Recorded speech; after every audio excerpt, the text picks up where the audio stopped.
Okay, fine. So do you have any question, anyone?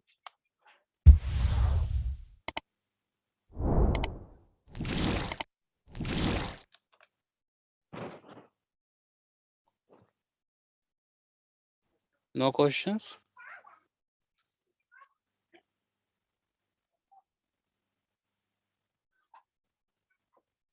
Everything is clear in functions?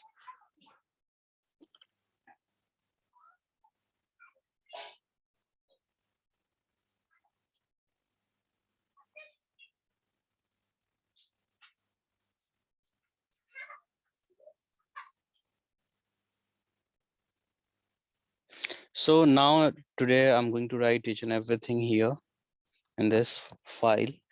So actually there are three ways, like we have learned in CSS that we can write internal CSS, inline CSS and external CSS. So likewise here also we can write inline JavaScript. So that is like very like limited. We cannot write each and everything in inline, but we do have option for like internal JavaScript and external JavaScript options here that we can use. So if you want to write internal JavaScript inside this HTML page, then you need to use script tag. Okay, script tag, opening and closing script tag, and in between that script tag you need to write your JavaScript code. So let's say here simply if I'm going to write where x is equal to 10, okay, and here I'm writing console.log and just print that one. I'll save it, and here you will be able to see on the right hand side we are able to print that one on console, and from where it is coming you can see from index.html file. So if you will click on that you will be able to see that file here. Okay, here we have this console.log, and this extra script tag, as you can see, that is coming from the live server. Okay, so don't worry about that one.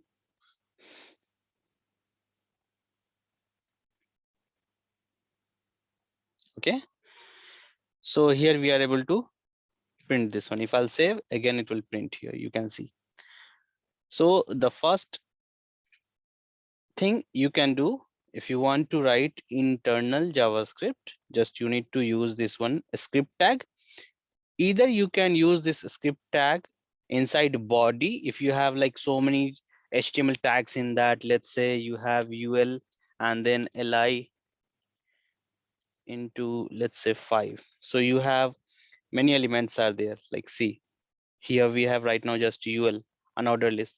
So at the end of the body you need to write the script tag. Okay, and if you are writing this one in head, so that should also be at the end of the head tag. Here only you need to write. So I'm just going to comment this one right now. Okay, I'll save this one. Still I'm able to see here the same result because I have written here this one. So in head also you can write, but there is actually some scenarios. So right now I'm not going to use that internal JavaScript. I'm going to create a new JS file, and here I'm going to write any file name you can write here. So for now I'm going to write a script, and for JavaScript file you need to use extension as .js. Okay, so here we have this JavaScript code. So right now if I'll save this one, this HTML file, I'm not able to see any result here because I have commented all these things. Okay, and here also you can see I have commented these things. Now what I'm going to do, if you have a separate JavaScript file, no need to write a script tag or anything, because tag is supported for the HTML files, not for the JavaScript. So here in this file you can directly write your code as we were writing here directly on the console. So same thing you can do here. So now what I'm going to do here, I'm going to write the var x is equal to 100 and then console dot log x. So if you will save this one, you will not get anything on the console. See here, because this file is not linked with that HTML file, because I'm running this HTML file. See here, index.html file. So do you remember, like, to add any external CSS file, what tag we were using? Anyone? Link Link src. tag. Yeah, link tag we were using. But here, if you want to add any external JavaScript file, the same way as I said, either you can add that one inside the head tag or inside body. But the thing is here, you need to remember here what you have to do. You need to write a script tag, open and close, and you need to add one extra attribute called, that is source, and then add that JavaScript file. And now see, when I'm saving this one, you are able to see this result. Either you can write here or here. Two times you are getting, see, 100 because you have written here and here as well. So this one I'm going to comment out. I'll add here. So let's say here we are calling this one. So in between a script, we are not writing anything as we were writing here. So simply, if you are going to write internal JavaScript, then you have to write code inside the script tag. But if you are calling any external JavaScript file, then also you have to write a script tag, opening and closing tag, but you need to add one extra source attribute in that tag. Okay, and you need to call that file wherever it is present, that path you need to provide. Let's say here you are calling like this, and if you will try to write something like this, console.log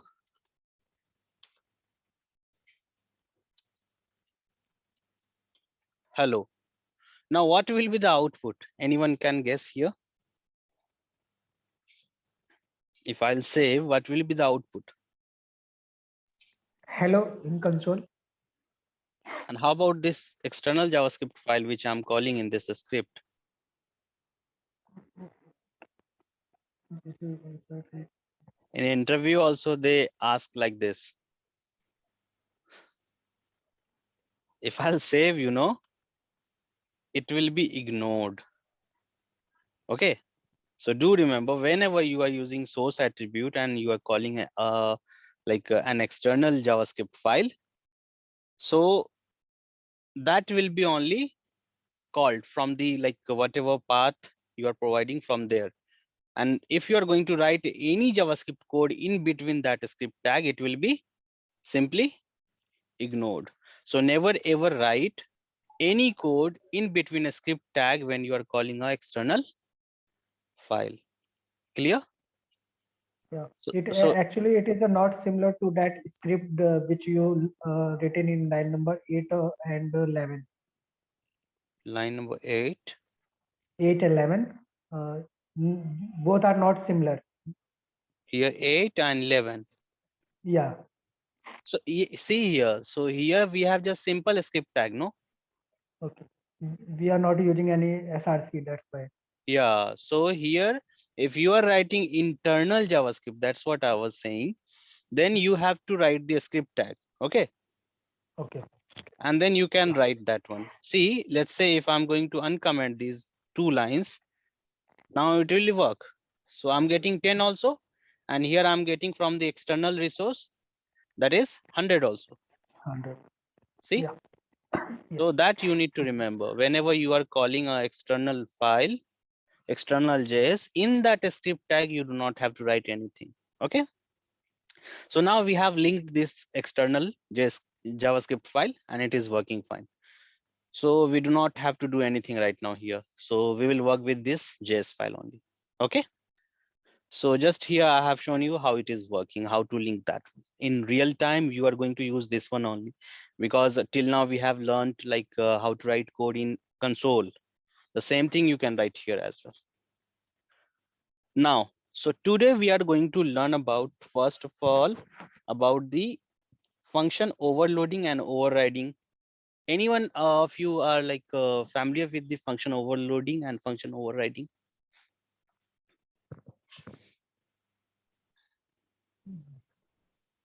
I mean, in JavaScript, No, generally, what is a function overloading and function overriding? overloading, I mean, having a same method name and different in parameters. So, Here, different parameters. And overriding.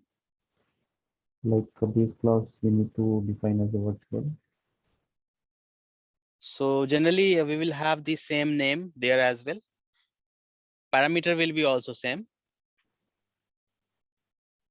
and the body definition will be different, or what? Means if we want to implement that parent functionality in the child class, then the I- child class must have override that functionality It and means like we the- can declare multiple function with the same name, isn't it? So that we will see here. Let's say I'm going to declare a function simply here, function just demo. Okay. Or instead of demo, what I'm going to do, I'm going to call add. Okay. And now I'm going to pass parameter here, num1, comma, num2. Okay. And just return it. Return what? Num1 plus num2, semicolon. Okay. Here I'm going to write again, add num2, comma, num3, and return num3 here. Okay.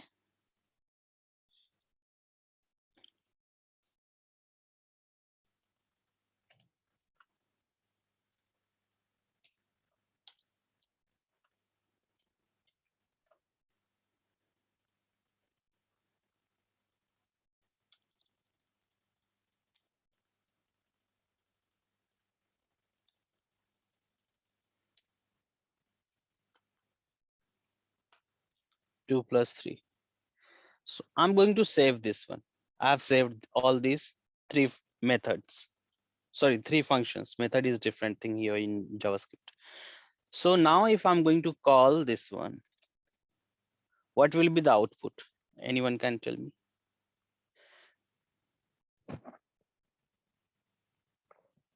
What do you think the output will be? Here I have declared a function without any parameter. Here I have declared a function, the same function name, same thing I'm using with the two parameters. The first one is, you can see, num1, another one is num2. The third method, the third function I have declared with the same name, add, and here I have declared three parameters. Okay, num1, num2, and num3, and I'm returning here. So if I'm not passing any argument five, here, so what will be the output? maybe five. 5. 5. Yeah. Yeah, because you're not passing any parameter. Yeah, so that is not the case here actually. I'm going to comment this one also, that is not required. Okay, so if I'll save here, no, what you are getting here? Error. 1 second.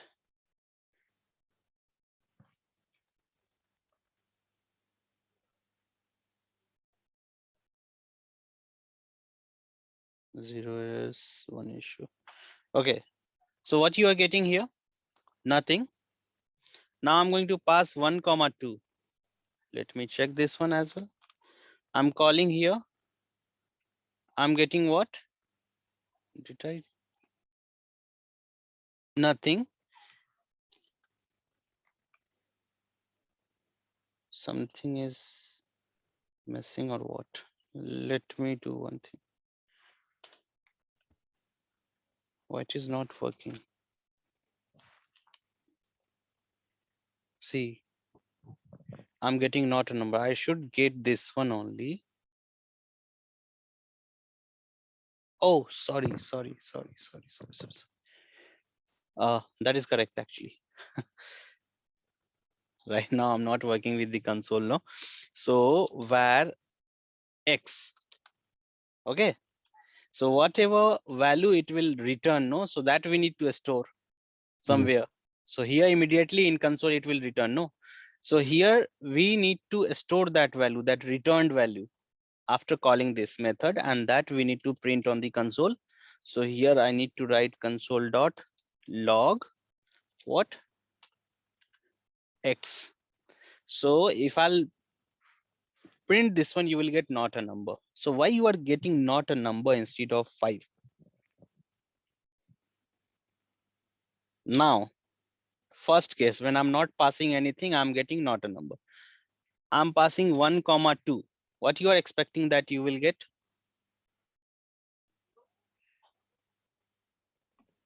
3. Still you will get not a number. Now, I'll pass 1, 2, 3. Now, Not a number. 6. Okay. So what is happening here when you will declare like a function with the same name, the last one will override, or you can say the replace the existing one. Okay, whatever you have declared. So that is happening here actually. Okay. So with the same name, you cannot declare any identifier, or any identifier should not be duplicate in the same scope. So today we are going to learn about the scope, that we will see why it is happening. So the last one is replacing all those declaration which we have declared here. Okay, you got it? So now you can say that method overloading is not supported in JavaScript, isn't it?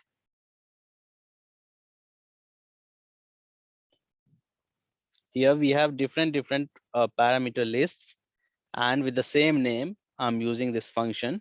So this method overloading is not supported here. Clear? It is just replacing all those declarations which we have declared earlier. And the last one is just working here, as you can see. So why we were getting not a number, if you will pass 1, 2, so you will have 1 plus 2 is 3, and 3 plus undefined will be what? Not a number. In case if you are going to pass just 2 values, 2 arguments, here you will get not a number. So 1 will be mapped with this parameter, that is num1, and then 2 will be mapped with num2, and the last one, as we are not passing any argument here, so it will be by default undefined. Okay, so num1 1, num2 is 2, so 1 plus 2 is 3, and 3 plus undefined will be not a number. So that's why you are getting not a number here. So these two functions are getting replaced with the last one. Okay, so this is actually, here you can see, if you are going to write the same name of a function, the last one is going to replace all those pre-declared functions which is in the same scope, that you need to remember. Okay, Also, what about means this you is like overriding? What about overloading? Means in JS, overloading doesn't work. this is overloading only, no? Like last, this is overriding. No? Means Actually, latest one is in normally programming language, if you have the same name and different parameter list, that is known as overloading, isn't it? Am I correct or not? Yes, Anyone can correct me, like if I'm wrong. I'm not correct. sure. Like in C++, as I have learned, like I do remember. So when we were using the same function name and different parameter list, that was method overloading. Is that Yes, correct? correct. Yeah. So this is about overloading only, you can see. And overriding means just it is going to replace the existing function, and overloading is not supported here. Clear? okay. Yep. Now we have arrow function. Okay. So simply I'm going to write here arrow function.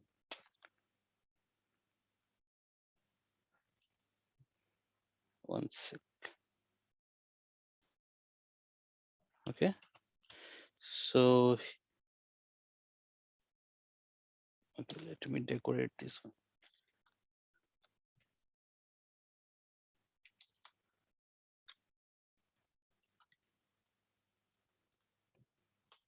Here, so arrow function, this is also a function, but what type of function and how to declare this function, that we are going to see. Okay, so first thing you need to remember, this function can be only as means you can declare this function as a expression only. Okay, so expression means always you need to store somewhere this function. So the syntax is like this. See, I'm writing a simple function and then I'll just replace that function with that arrow function. So here we have a function, let's say, and I'm using here this one add.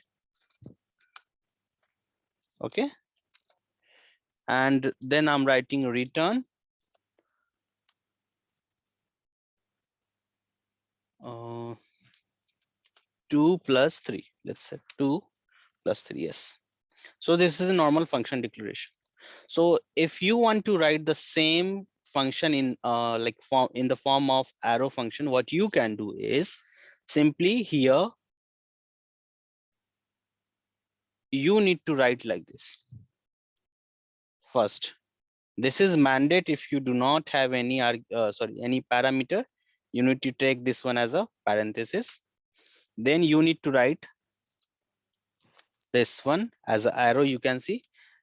And here I'm using one extension, because of that only you are able to see that one as an arrow. So simply you need to use this one equal to and then greater than sign. So this is arrow, and then you need to write return. Okay, what you need to write?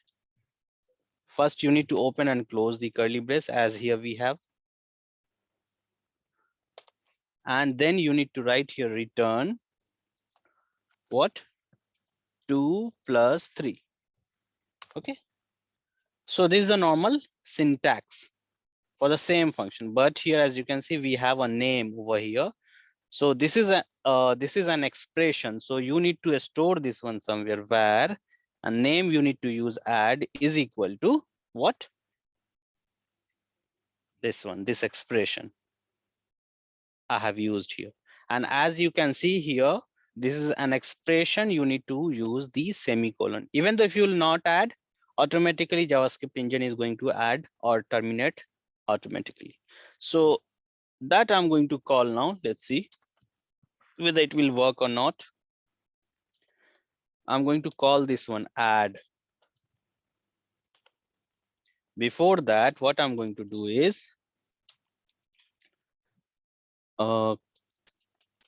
console.log what is inside add, that we will see. Just I'm going to print this add. Okay, I'm going to save this one. So you see here it is returning an arrow function. Okay, now this is one expression. If you want to invoke this as a function, what you have to do?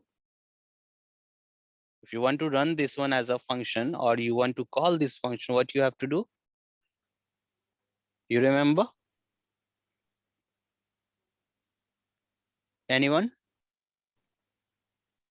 If you want to run this expression as a function, what you have to do to invoke a function?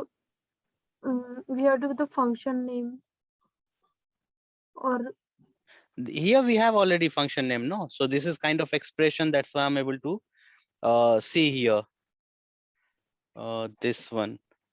That's why I'm getting this arrow function. So this is one expression. If you want to run that one, what you have to do here?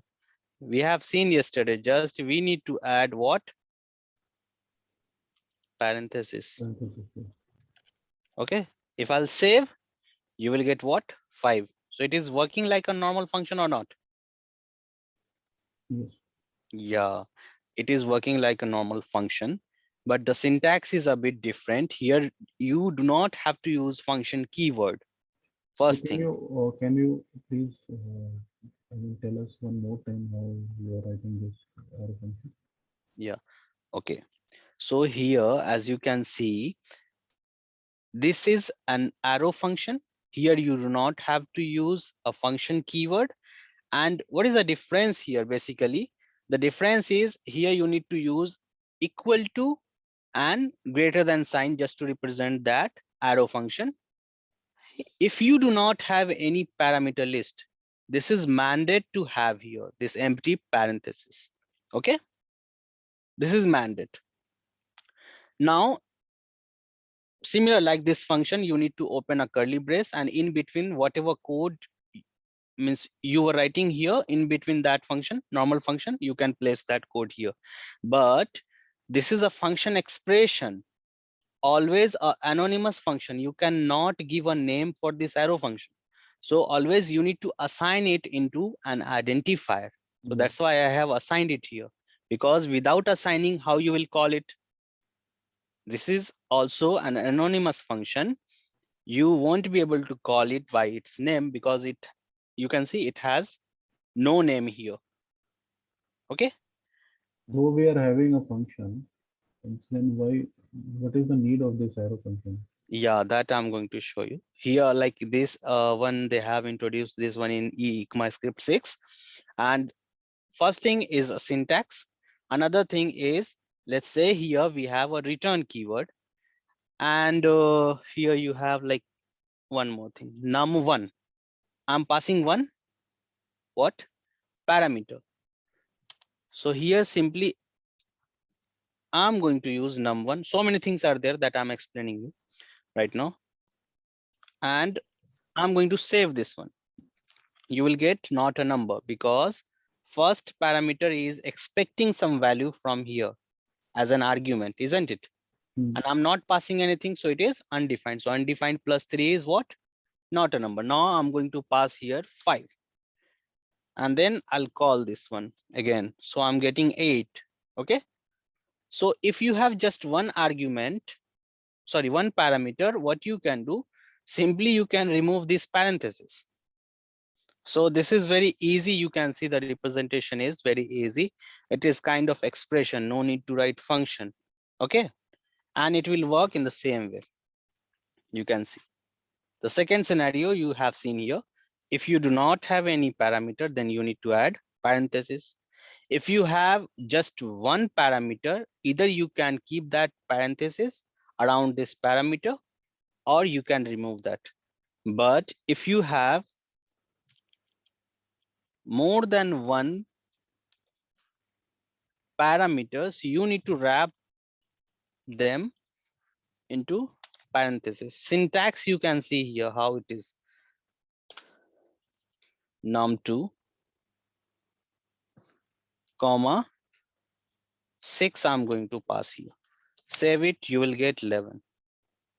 So you have seen the third scenario. First one, if you do not have any argument, this is mandated to have empty parents. If you have just one, either you can keep this one, this parenthesis, or you can remove. If you have more than one, always you need to wrap those parameter list inside this one. Okay. And still it is an anonymous function. Okay. Now, one more advantage here is, like if you are going to remove this, how many lines are there inside this body? Tell me.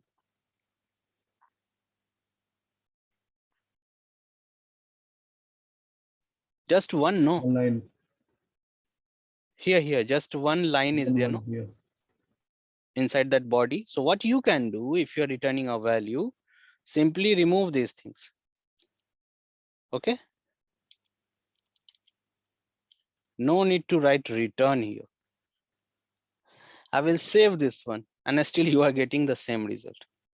So syntactically, you can see whenever you want to pass this one as an expression somewhere, so it is very easy to write this. Okay. So when you have just a single line to return as a result, you can use arrow function expression, and this is an anonymous function. Okay. No need to write even return. Automatically, it will return that value. Any question?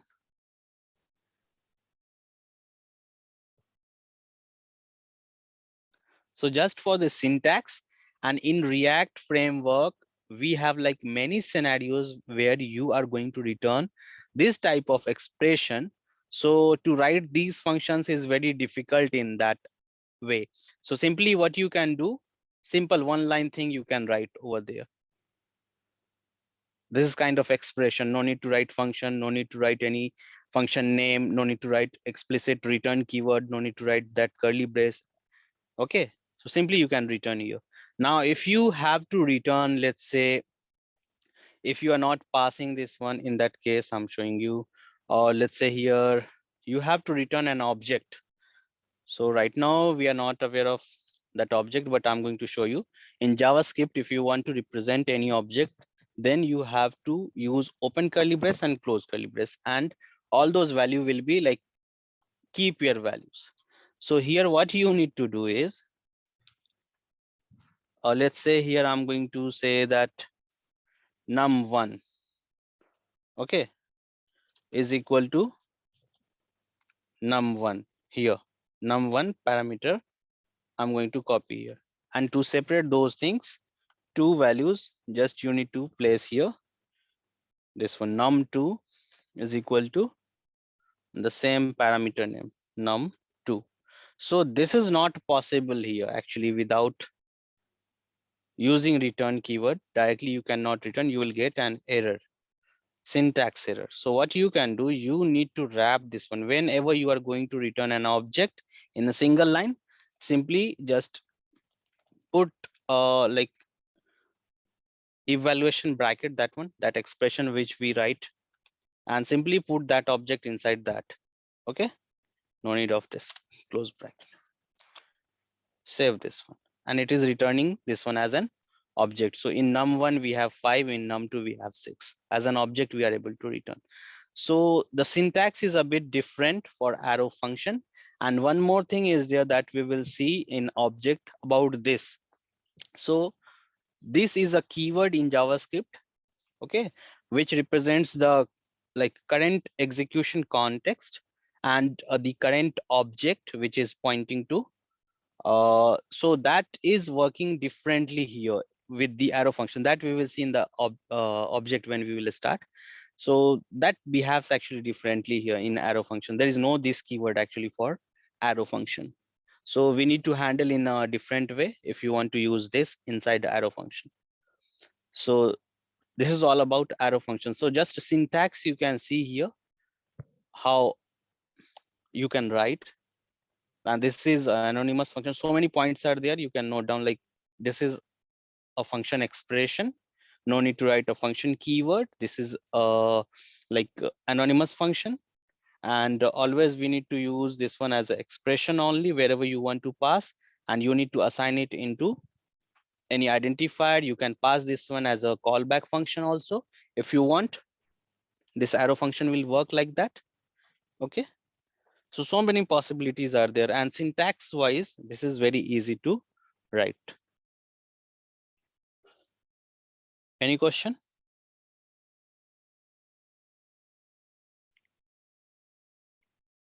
Anyone? No. Yep. Next thing, we are going to try this one now. Let me do one thing. Function add. Okay.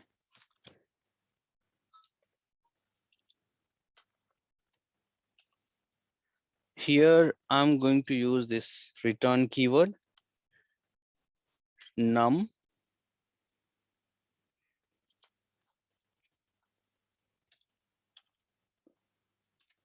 plus num. I'm going to call this one add 2 comma 4. Okay, 2 comma 4, and here I'm going to pass num comma num. So what do you think? What will be the output here if I'm using the same parameter name twice?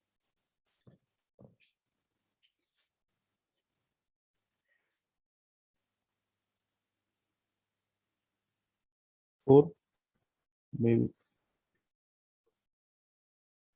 4. Here, just I'm going to show you here this one into console. I'm going to call console Maybe error. log C. You are getting 8. What is happening, you know? 4 plus 4. 4 plus 4, what? Why it is taking 4 plus 4, not 4 plus 2, or not 2 plus 2?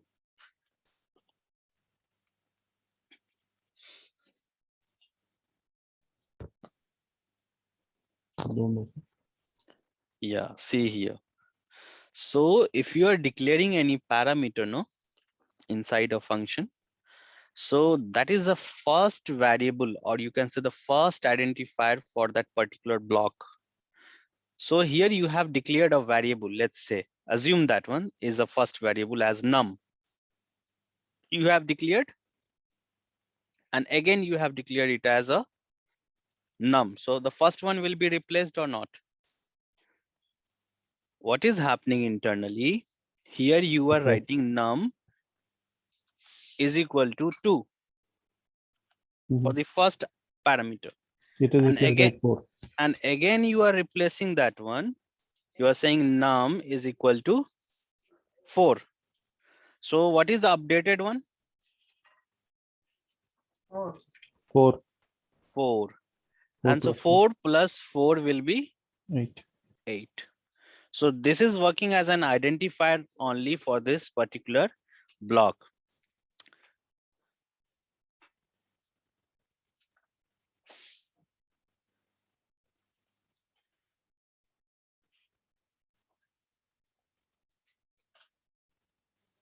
See, so if you will use this one, use strict, okay, then you will get this error that duplicate parameter name not allowed in this context. So simply here you are using what? A normal JavaScript file. So by default, use strict is not enabled. So strictly in ECMAScript 5, they have introduced this use strict. So use strict means it won't allow you to execute any code in any way. Okay. Like some people what do, they use eval is a function just to evaluate the JavaScript code. If you will pass any JavaScript code in a form of a string, and at runtime, if you want to inject that one in your like in any program, so that will work if you will not use strict. So a hacker can hack anything if they will be able to inject that code, JavaScript code, with like if they want to take some information from your program, they can take that one. So just to avoid that, we use, this is just one case I'm showing you here.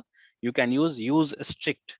Explicitly you need to write this one, but here in this file it is not enabled by default. But if you are using JavaScript module, if you are using JavaScript class, that we will see later, and if you are using any transpilers, so transpilers is kind of compiler only. So what it is going to do, it is going to take your like let's say if you're using any older browser in which JavaScript is not supported, the latest JavaScript features are not supported. So what transpiler does actually, it will convert your like ECMAScript 7 code into less than ECMAScript 5 code, so that will be compatible. It will make kind of polyfill. Okay, so you have one example for that transpiler is like Babel, that you can use in real time. We use actually sometimes if a client asks to the latest feature should be supported in the older browser also, then we use that transpilers. So in that, by default, use strict will be enabled. Okay, in this case, if I'm not using this, simply you can say, hey, I'm getting here 8, but how it is working? It is just replacing these things here.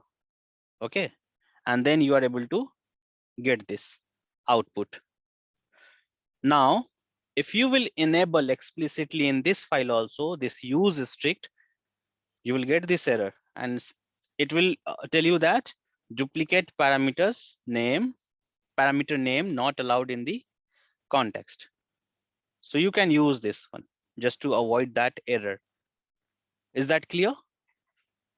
So many things you can avoid by using use strict that I will show you later. If you will keep this use strict on top of your code, it will work for your entire file. And if you will keep this use strict just inside this function, so it will work for this function only, not for the entire file. So that also you can do. Is that clear, everyone?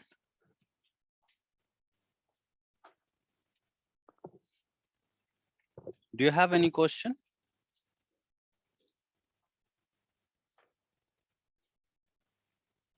No question. We are done with the functions in JavaScript. Okay, now we will see JavaScript errors. How many types of errors are there that we are going to see? Okay, so now what I'm going to do is I'm going to write where x is equal to 10.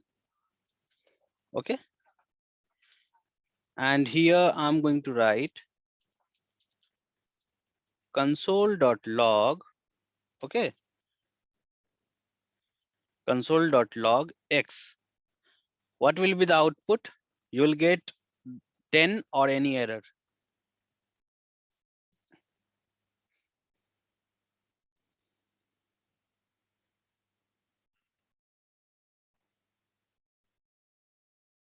Anyone?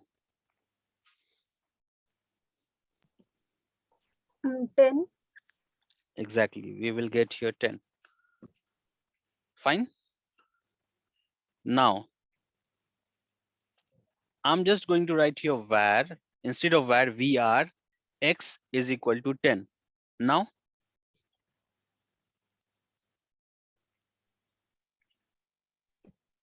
It given a not error. what type of error you will get now? We need to use the identifier like that.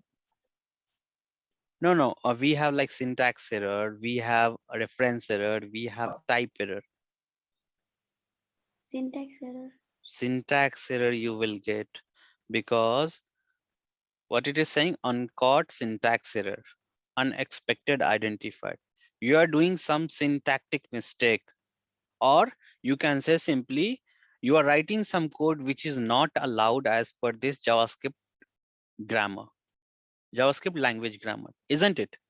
So whenever you are doing any syntactic mistake, or you are doing something which is not allowed as per that grammar, means this language grammar, JavaScript language grammar, then you will get what type of error?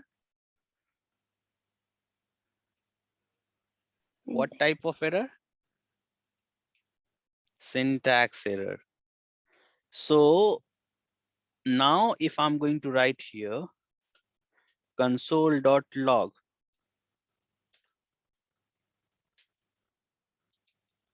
hello, if I'll save, what will be the output?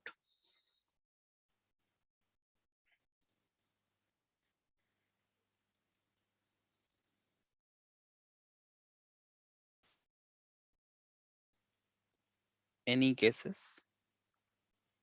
Any idea what is going to happen in the output? What will be the output? Anyone? What type of language it is? JavaScript, interpreted or compiled? It give an error. Like, It will. What type of error it will give? like same syntax. So here we have like first console.log hello, print hello. Then we have this line where we have like syntax error. Then we have this one. So what will be the output? Just syntax error, or first it will print hello, then we will get syntax error? Syntax error. Yeah, you will get syntax error, but why?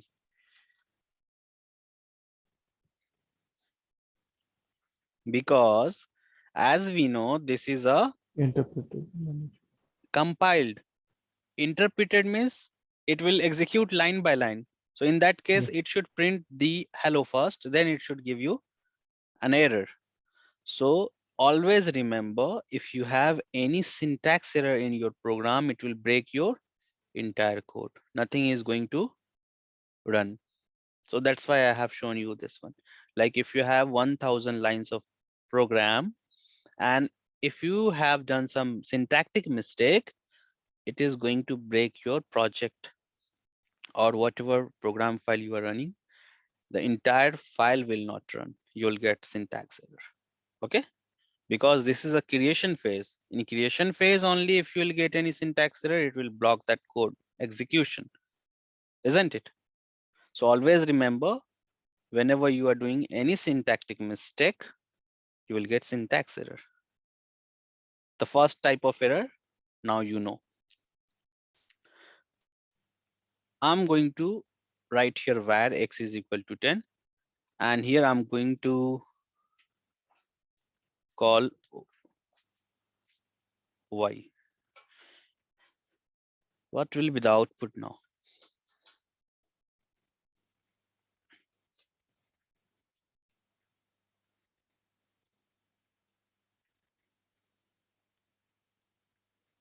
Anyone? Error. Error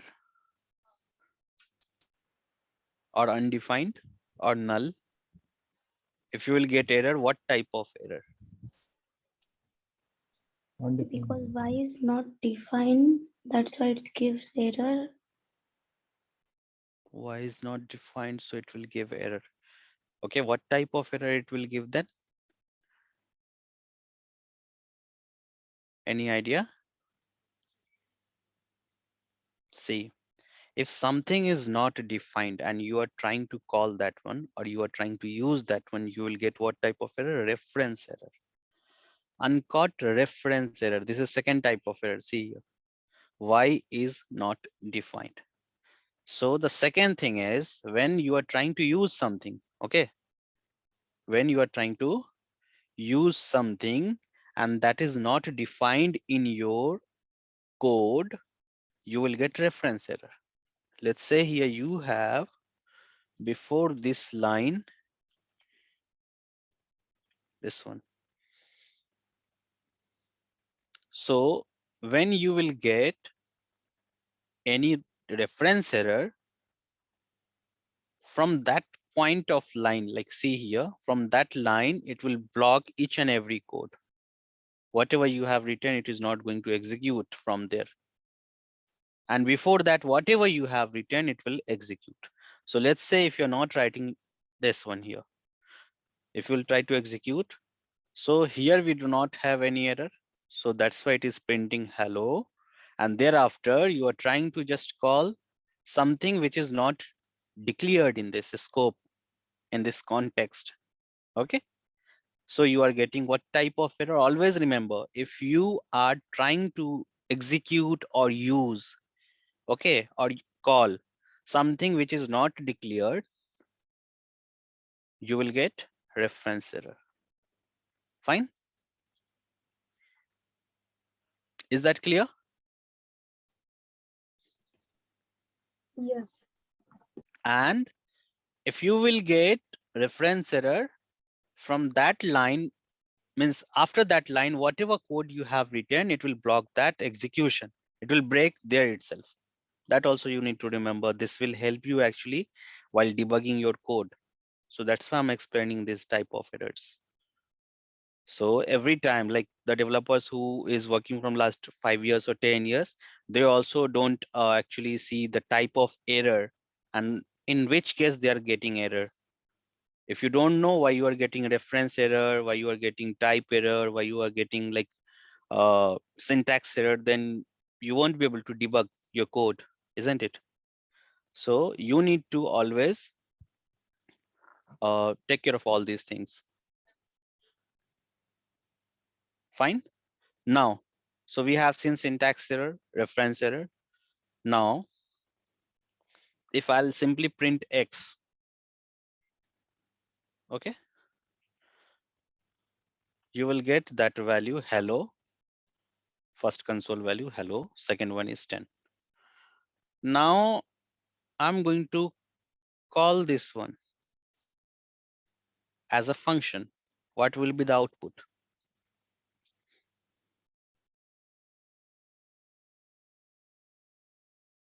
Any idea? Error. Error, or you will get something else? First print hello, then error. Okay, what type of error you will get now? I don't know type of error, but miss, when we are calling as a function, first we have to define that function, and here we are not defining x. So X is not defined. X is defined or not? Not defined. Here you can see X is there. But as a function, we are not defined as a x. Yes, but X is there, no? Yes. So you should get a reference error or type error. Uh, See, reference error is not as I possible. I think said, so. Type error. yeah, so here, if something is not declared or defined, then you will get what? Reference error. But here you can see X is defined Type error. as a what? An identifier or variable. Okay. So you are trying to execute that variable as a function. So you will get type error. So type error when you will get? When you have something like in that scope, the name which you are trying to call, but you are trying to perform some illegal operation with that identifier. Okay. Something is there with that name which you are trying to perform here with this X. Here X is defined as a variable, but what you are trying to do is you are trying to execute that variable as a function. Means you are trying to perform an illegal operation as per this language grammar. So that's why you are getting what? Type error. And this will also work as a reference error only. See, in terms of like the blocking the code. So when you will get this type error, no, after that, whatever code you have written, that will break actually.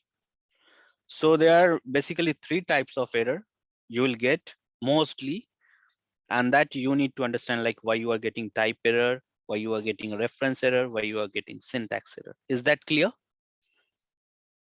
everyone? Now, if someone will ask you like what is the difference between syntax error and reference error and type error, you will be able to explain them.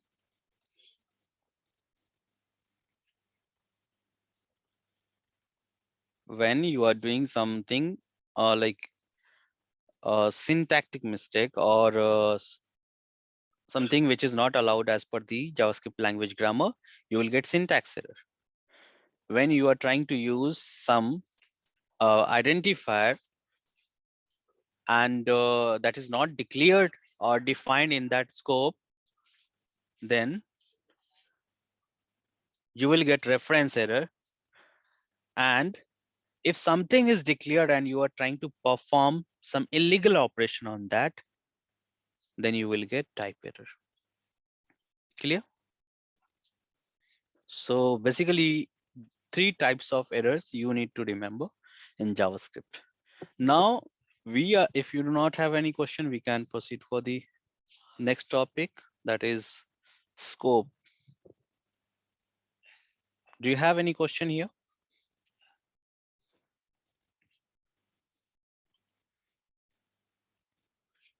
No?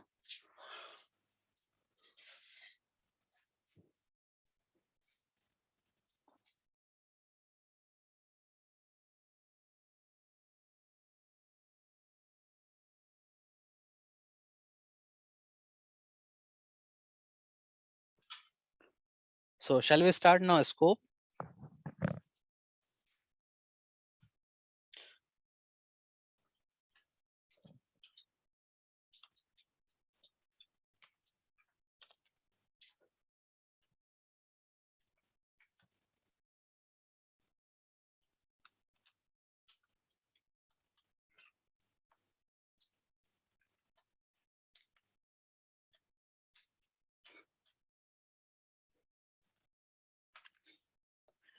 So have you heard of this term scope earlier? No. What a scope is basically? Anyone?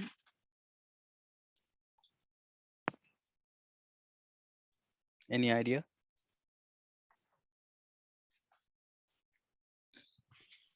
No? So you're asking about like block, scope, global, something like that. Yes, yes, that scope only. Okay.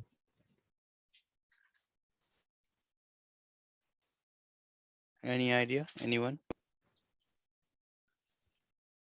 Yeah, like block is something you are defining like where access is defined, but the scope is like that much. Okay. And how about functions?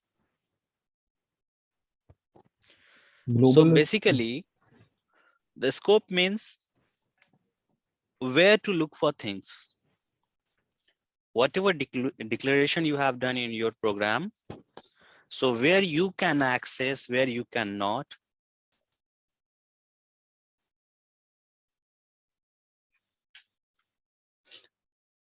So before that, I just want to explain you about like how JavaScript engine works and the difference between compilation, interpretation, and just-in-time compilation. Anyone is like familiar with the just-in-time compilation thing?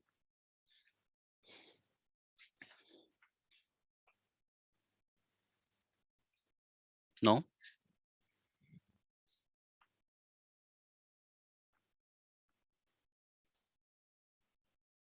So just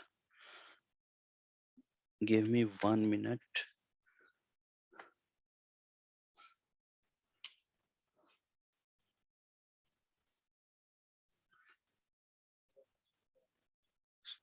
So I'm just going to open the pen tab here, open board.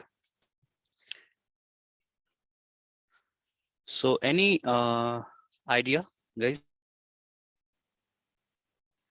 So first of all, I'm going to show you uh, like what exactly compilation is by using a diagram. So see here. So what you need to do is, see here, if you are writing your JS code, that is known as source code. Okay. And source code will be compiled first. Okay. And that source code will be compiled first. And after compilation, like if you're familiar with the C in step 1, here after compilation, you will get a portable file. Okay.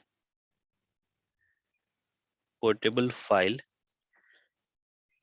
So that will be a kind of low level file. You can say the machine code. Okay. After compilation. And in a step 2, when you will try to execute that, okay, a step 2, when you will try to execute that, means during execution,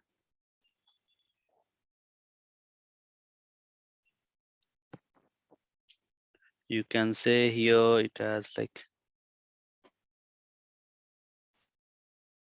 program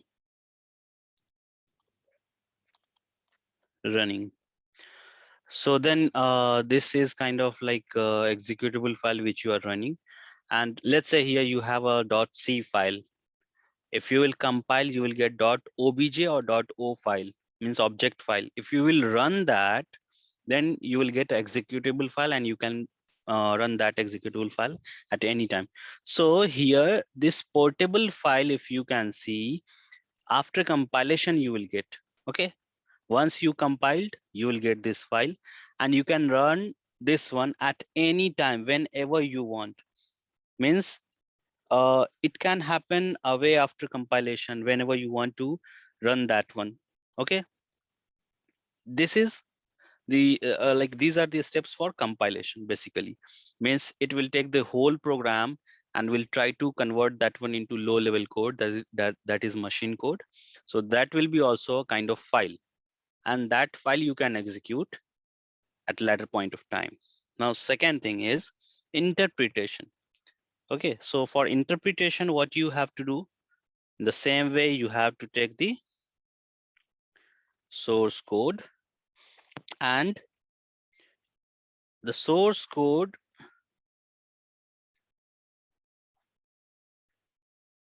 here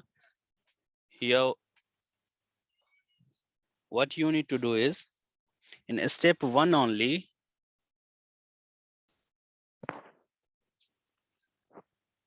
how interpreter will run that code. It will check the syntax that time only, and it will execute line by line. Okay, and it will run that program. If it will get any error at the time only, it will throw you error and it will break the program. Okay, now the last thing is JIT compilation, just in time compilation. So what is the step for just in time compilation? We will see. So here what we have to do is,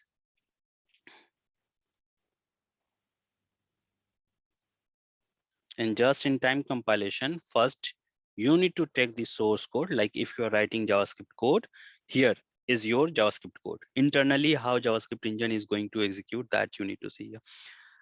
Next thing will be here, it will take your code in a step 1, and what it is going to do, it is going to compile. Okay, and then it will generate a machine code. Okay, machine code, fine. And then in a step 2,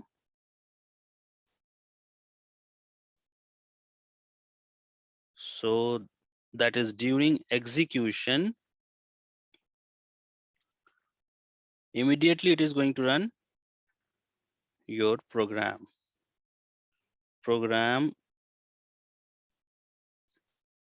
running.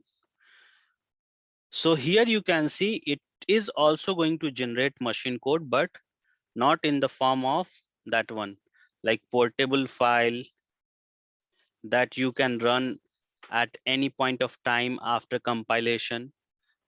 At that time only it is happening. What is happening here? JavaScript engine is compiling your source code and converting that source code into machine code, and immediately it is sending that machine code to the JavaScript execution engine, or you can say simply JavaScript engine, and that is executing your code. So first compilation is happening, then execution, and here also you are getting machine code. But the only difference, if you will see here, in the compilation and in just in time compilation is, excuse me, here you are getting a portable file in the form of a file, that machine code you will get, and here you are not getting any file. Internally it is going to send that machine code to the JavaScript engine. So this is actually the just in time compilation.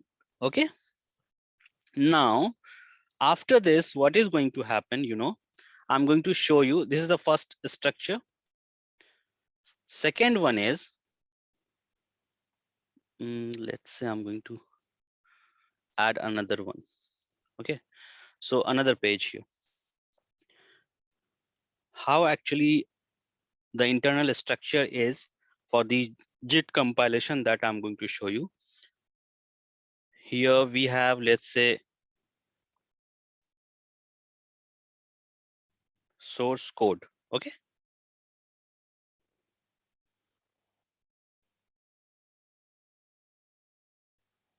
here we have source code, and this is JIT compilation process. Okay, JIT compilation process. So it will take first your source code, and what it is going to do, it is going to parse. So parsing will happen first of your code. It will check your syntax and each and everything. If it will not found any syntax error while parsing, okay, then it is going to generate what? Abstract syntax tree. Okay, and that abstract syntax tree will go for the code generation phase, and here again we'll have a JIT compiler. Okay, JIT compiler will have inside that, that is, here you can say JIT compiler. It will again compile your AST, means abstract syntax tree. So simply you can write here compilation, and after compilation, where it will go? It will go for the code generation, or you can say the code execution. Simply I'm going to write here execution. Okay, and after that, at runtime, if it will get some expression, okay, or if it will get any assignment that should be also compiled at the time, then what it is going to do, you know, again, or if you want to optimize your code, means if there is some unnecessary thing you want to remove from your code, then again the V8 engine, which is inside Chrome, is going to optimize your code, and again it will send your code for the compilation phase, and then after compilation again it will execute that one. Okay, and when this will happen, this optimization, during execution only. Okay, and for execution we require one data structure called call stack that we will see later, and why it is required that also we are going to see. So call stack is there just for to trace the program where you are right now in your code. Okay, so that we will see later. So this is the whole structure of the JIT compilation. First it will take your source code, it will check the syntax. If everything is correct, then only it is going to parse, and it will generate the abstract syntax tree, and abstract syntax tree will be passed to the JIT compiler, and after compilation it will go for the execution. And still at the runtime, if there is something which should be compiled, or is there any unnecessary code that should be optimized or removed from your code, then it will go for the optimization phase, and the new code again will be sent to the compilation, or here you can see to the JIT compiler at the runtime only, and again JIT compiler will give that code to the execution engine, and execution engine will execute your code, and then you will get your output.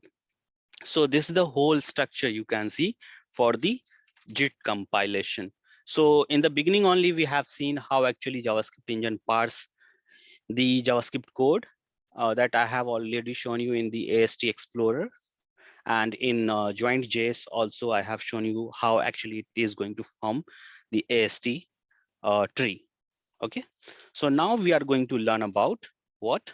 Scope. So compilation we will see first, how it is going to compile. Okay,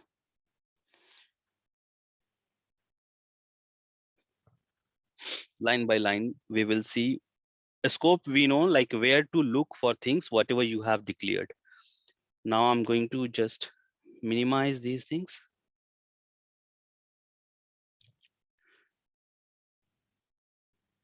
And we'll see the scope.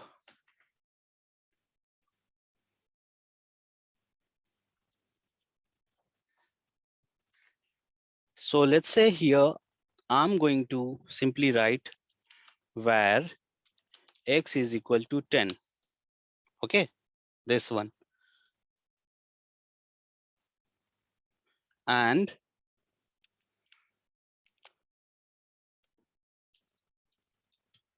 console.log x. Okay, we'll save this one. So you are getting 10 here, but how actually internally it is working, that we will see. So basically, what is the use of any identifier or variable? Simply we can either assign any value in it, or we can receive whatever value we have assigned in that. So here we are receiving, here we are assigning, and here we are receiving whatever value we have, that we need to print on the console. Two things we are doing. Another thing is reusability. Okay. Now here, just for the scope, what I'm going to do is, we have seen like what is use of the variable right now. We will see one more thing. I'm going to write a small program now where name is equal to, let's say, John. Okay. And now I'm going to write a function. Function. Let's say magic 1. Okay. And here inside that, again, I'm going to write where name is equal to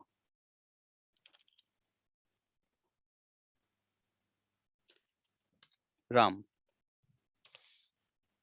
Fine. Here I'm writing Ram. And now what I'm going to do is, here I'm going to call this one as console.log, and here I'm going to write welcome.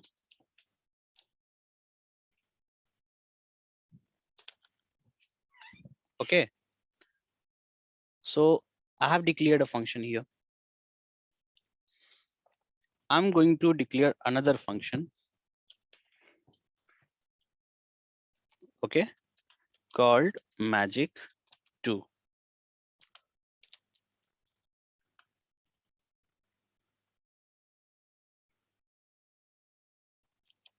Fine. And here I'm going to write like this, where, and I'm going to write, let's say, greet. Greet is equal to hello. Okay. And now I'm going to print that one.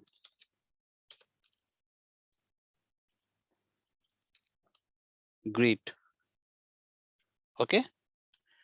And I'm going to call now magic 1. And after that, I'm going to call magic 2. So here, what will be the output? Tell me.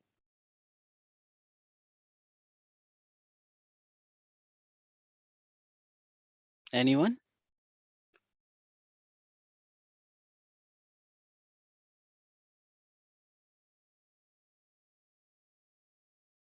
Are you guys able to hear me?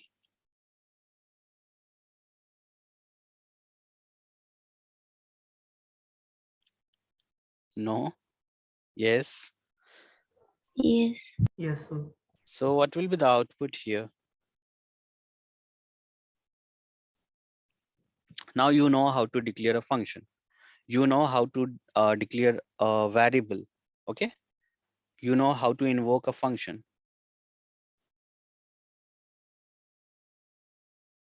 Okay. Magic 1 and magic 2. Ram So and hello. sorry, Ram and hello, sir.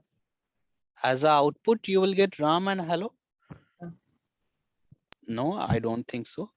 Welcome. Welcome and greet. Welcome and hello.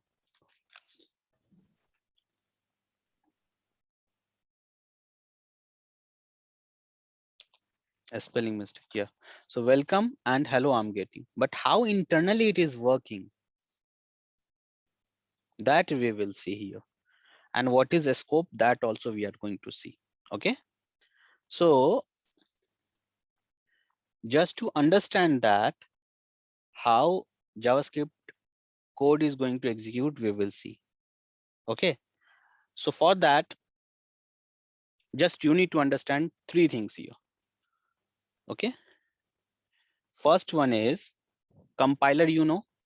Compiler is a kind of translator which is inside the JavaScript engine. Compiler. Okay. First one is compiler.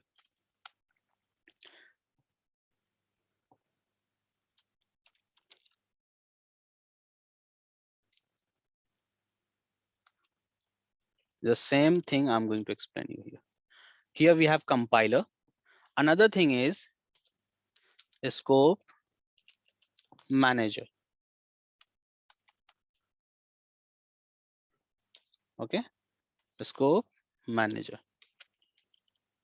And third one is JS engine. Okay. So these three actors are there who are working actually behind this code execution. So we will see that how actually it is working. Okay. So we do have actually we know that like in the first session or second session only, as I said, JavaScript is a compiled programming language and it is a minimum dual pass. Dual pass means at least it will check twice your code. Means first one will be compilation, second one will be what? Execution, isn't it? So what it is going to do, first, what will happen? In creation phase, what will happen, it's better to explain here only. I'm going to add a new page. Okay. Just 1 minute.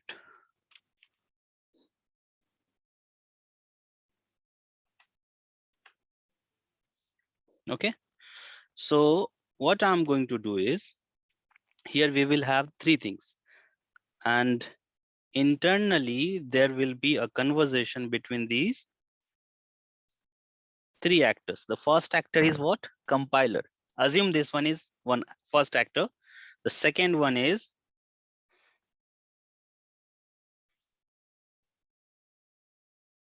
a scope manager, who is going to manage the scope for each and every identifier and function. And the last one is JS execution engine. Okay. So during creation phase, the first one is creation phase or the compilation phase. In that time, what will happen? While compilation, just it is going to check the internal thing. I'm not going to show you like how to parse that, how to like compile internally, but I'll explain you each and everything like how actually it is going to execute. So first it will check the syntax and everything.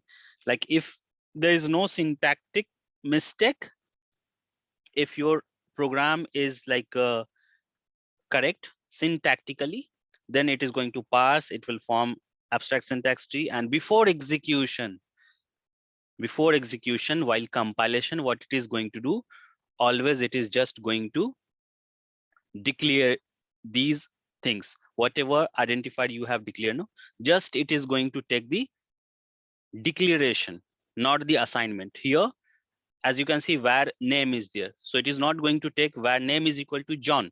It is going to take just where name,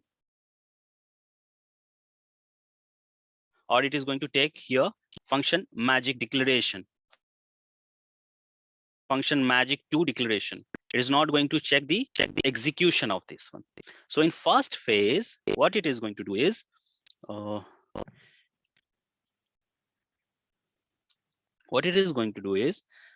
code, if you will see, what was the first line here? First line is where name. Okay, so what it will say, the compiler will ask to the scope manager. One more thing you need to understand here, like whenever you are running your code, no, your code, automatically that will be a global scope. Global scope. What scope? Global scope. So right now you are inside a global scope. Okay.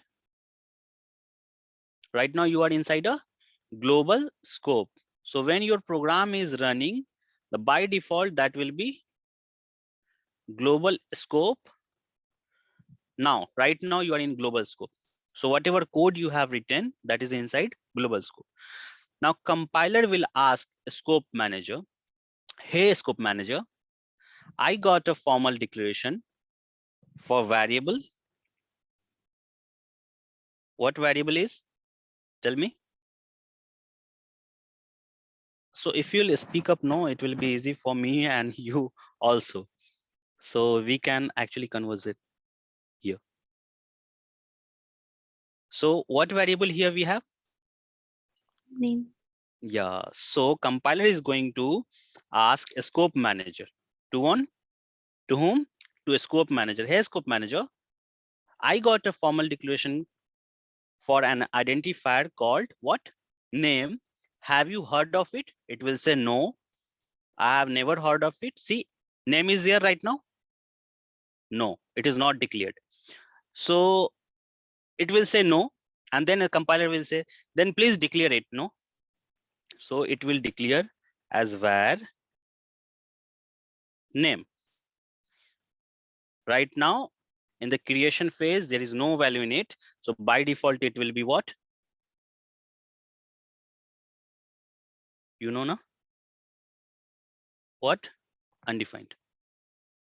Okay, but you don't have to worry about this one, this undefined thing. So just it is going to declare this one. Now the second thing, we are just checking what? Declaration, not the function call or not the assignment. So second declaration in line number what? Which line it will check? Tell me, where is the second declaration? First declaration we got for the identifier called name. That is a variable. Where is the second declaration? Is the starting? 54. 53. Okay, here it is 53. We are declaring a function called what? What is the name of this function? Magic. So now compiler will say, hey scope manager, I got a formal declaration for a function called magic1. Have you heard of it? Magic1 is there right now in this scope. Tell me. So this scope manager will check the global scope and it will say, hey, I have not heard of it. Then compiler will say, hey scope manager, then please declare this as a function. So what is the name of that function? Magic1. So this is a global scope. Okay, right now, default one. When you will run your code, automatically it will create a global scope. Now you have a function. So whenever you are using a function, for that particular function also will have what? A scope. So it will create a box here inside that global scope. And this box is for what? For this magic. Now it will go inside that magic function and it will check for the declaration. Is there any declaration inside magic function, magic one function? Any other declaration? Tell me. Oh, Where name here we have again, no? Inside magic function again we have one declaration. Okay, and what is the variable name here? Name. So right now it will come inside the scope of magic function. So this is like local scope. Local scope for which one? Magic one function. Okay, magic one function. So now it is here. Previously it was here inside global scope. Now it is inside magic scope. Now again compiler is going to ask to the scope manager, hey scope manager, have you heard of this variable? Which variable or identifier? That name. Inside this magic scope, it will say no, I have never heard of this variable inside the magic one scope. Then compiler will say what? Please declare it. So it will declare that var name inside what? Inside the scope of magic, not in the global scope. Is there any other declaration here? No, there is no declaration. Here we have a function call. So it will come out here. It will check for the another declaration. So here we have another declaration, that is magic 2.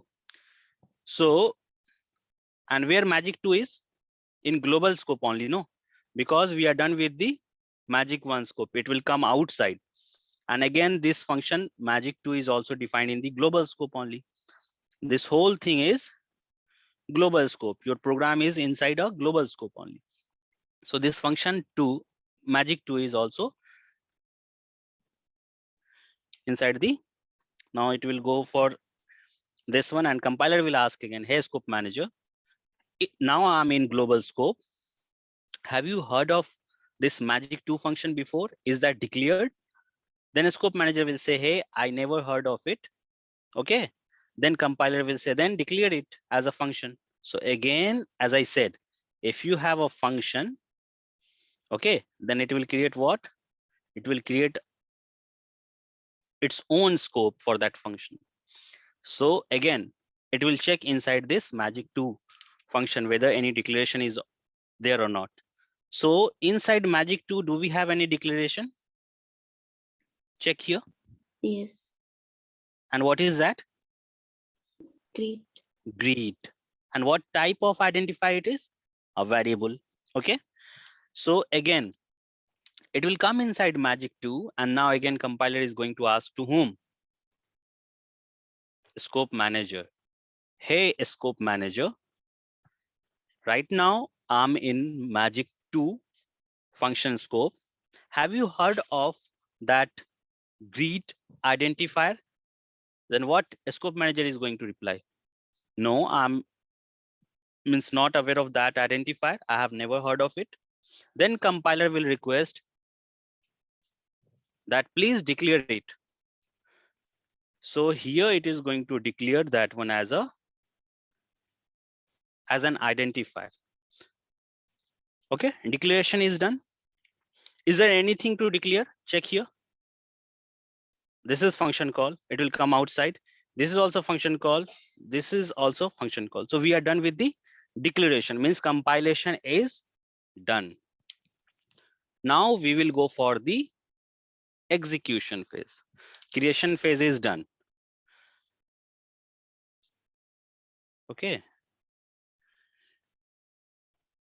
So this communication is done between compiler and scope managers. So here the mediator is, you can see here, is scope manager. Now the conversation is going to happen between scope manager and JavaScript execution engine. So now what is going to happen, you know? Again, it will start from the beginning. Now inside the name variable, we need to assign one value called what? John. So now JavaScript engine is going to ask to a scope manager, hey, scope manager, now I need to assign a value called John as a string inside inside an identifier called name. Have you heard of it? Right now I'm in global scope. So this one is also global scope. And this phase is creation phase.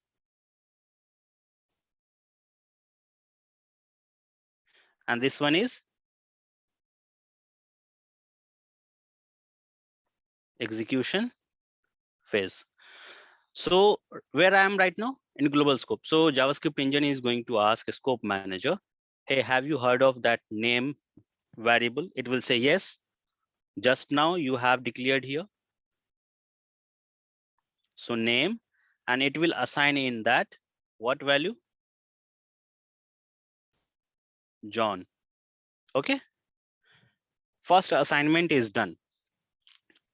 Where it will go for the next one? Assignment is done. Next one will be the function call. So where it will go now? It will come here directly because this is declaration. This is also declaration. So the control will go directly to the line number 63. This one, magic 1. Okay.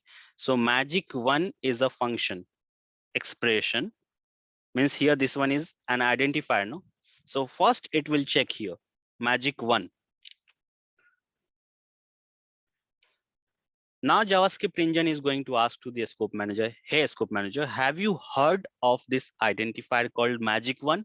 It will say, yeah, I have declared it while while compilation or creation phase, and it is a function. Okay, means it is available. Magic 1 is available. Then JavaScript engine is going to say, okay, if it is available, no, then invoke this one, means call this one. So when you will call,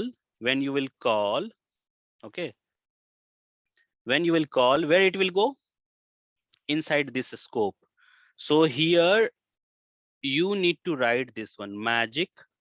So when you will call this function, no, one execution context is being created here, this variable environment. So this is nothing but scope only. So global scope, this is local scope for this variable, or you can say a scope is also known as variable environment. So this is also variable environment for this function, magic2 function. So once if you will start running this one now, once if you will start executing this function, automatically one execution context will be created. And now inside that, it is going to check here. So you are calling magic 1, so control will come here directly. Okay. So now what assignment here we have? First, RAM as a string. So now JavaScript execution engine will ask to the scope manager, hey, scope manager, right now I'm running the magic function, magic 1 function, and check here inside the magic 1 function, is there any variable declared called name? So it will say, yeah, it is declared. So then inside name, assign this value called what? RAM. So assignment is done. What is next thing? Here we have a function call. Simply it will call this function, so which is available inside the global scope or the window object, you can say, that we will see later. So it will simply print the welcome. Second thing, so it is going to print first what? At that time it will print what? First it is going to print welcome. So you will get first output as welcome. Console.log welcome. Fine. So once you are done with this, no, once you are done with this, it will come outside. You're done with this magic function. There is nothing to execute. If you can see here, there's nothing to execute. It will come outside, and where the control will go? Here. You can see here semicolon. Now it will terminate this function and it will go for the magic 2. Again, when it will come to the magic 2, JavaScript execution engine is going to ask to the scope manager, hey, scope manager, have you heard of that function called magic2? It will say, yeah, it is declared in global scope. You can see it is declared here. So it will say, okay, if it is declared, then invoke this one. Once if you will invoke again, it is going to create what? New execution context for this function. Now it will come inside this magic2 function. Okay. So inside magic2 function, once you will call this one, it will find here. So it will come inside the magic2 function. So at the time of execution, what we are checking? The assignment or a function call. So first assignment here is what? Tell me. Hello. Here the first assignment is hello to which identifier? Greet. So again here, if you will see, JavaScript execution engine is going to ask to the scope manager, hey, scope manager, right now I'm inside the magic2 function. Have you heard of this variable called greet inside magic2? It will say yes, it is declared. Okay, then in greet, assign this string called hello. It is assigned now. Now, what is the second thing here? Console.log greet. Console.log means print this one, greet. Okay, what is here? Greet. So here you are checking for greet. You are not assigning. As I said, you can do just two things with the variable. Either you can assign or you can retrieve the value. So now JavaScript execution engine is going to ask to the scope manager, hey, scope manager, inside this, right now, inside this execution contest, have you heard of this greet identifier? So console.log greet. It will check here. Have you heard of this greet identifier?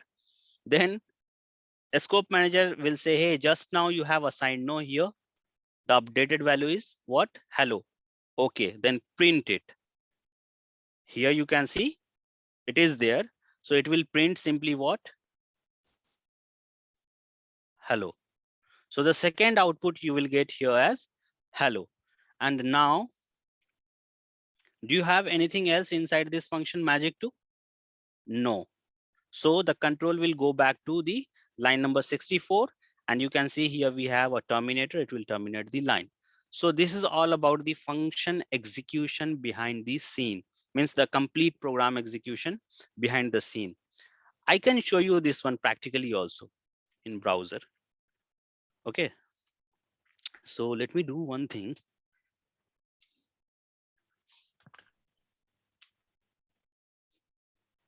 Can you show us tomorrow, sir, because it's already been 11.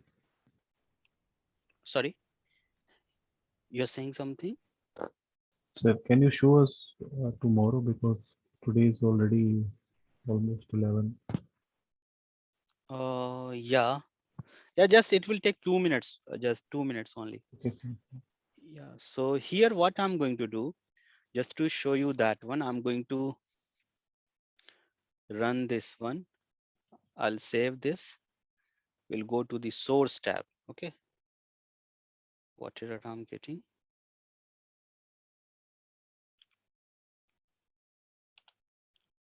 We'll save this. We'll go to the source tab, and here we have scripts. So we'll remove this extra spaces from here.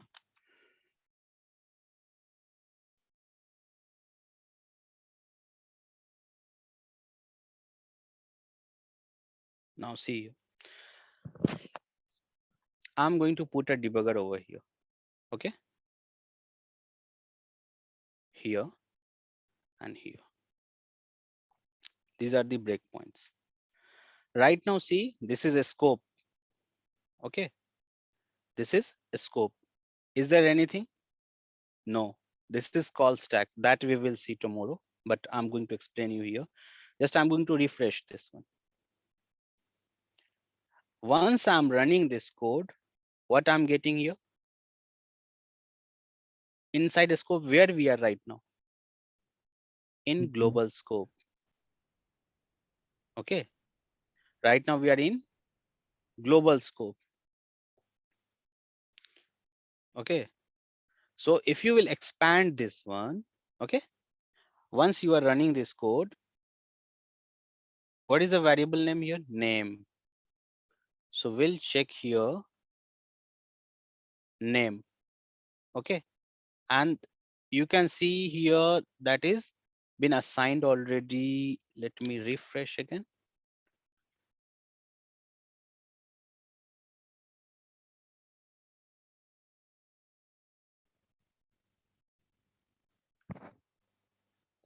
So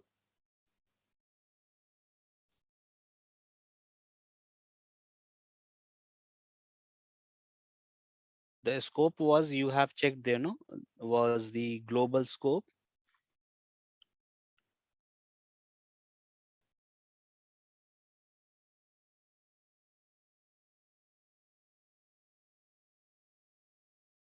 Name here is coming as John. 1 second. I will show you that.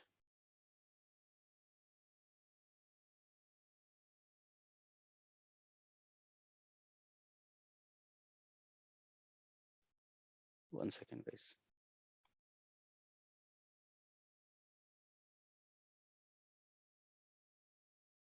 So here, initially it will be actually undefined. That I'll show you tomorrow how actually it is working. So here it is declared inside the global object as name, and you are able to see that one. See, name is equal to John. And another one is here declared. That one is declared magic 1 and magic 2, that you can see here. Magic 1, it is declared as a function. Magic 2 here is declared as a function. In which scope? Global scope. Okay. Now what is going to happen? I'll go for the next step. So the next thing is going to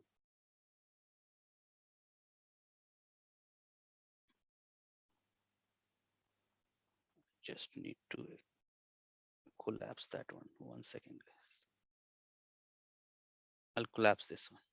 So right now I'm in global scope. Once I'm going to run this magic function, okay. And here also I'll put out debug. So once if I'll run this one, no. So you can see here right now which function is here like invoked in the call stack magic 1. So you can trace that where you are right now in magic 1 function, and local variable environment is being created here. And inside this right now name is undefined. Then it is going to assign that one, and then the new value is being assigned here, name as Ram. Then it will call this function console.log. So in console, if you will see, welcome is printed. Now control, you can see here again, back to the new function, that is magic 2. If you will execute this one, it will call the magic 2 function. And you can see from here that function is removed from the call stack because that execution is done. So automatically it is going to remove from the call stack. And right now here, this anonymous is nothing but global only. So here you are inside magic 2 function right now, and you have a declaration called here what? Greet. Right now it is undefined. Now assignment is going to happen in next step. Once this value is assigned, see updated here. The greet value is hello. Okay. First one is global scope, then local scope. You can see.